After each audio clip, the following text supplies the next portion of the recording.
Hi guys, welcome back to a new episode of Quick Guide.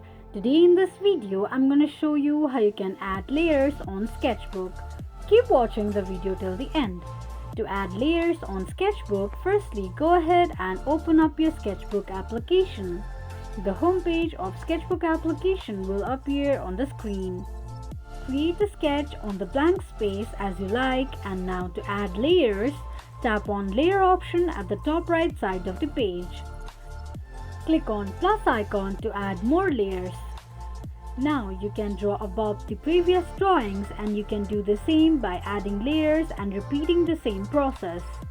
This is how you can add layers on Sketchbook quickly and easily just in few steps. If you have any thoughts or queries, let us know in the comment section. Don't forget to subscribe to our channel. Also press the notification bell icon so that YouTube will notify you whenever we post a new video. I hope this video was helpful to you. Thank you so much for watching.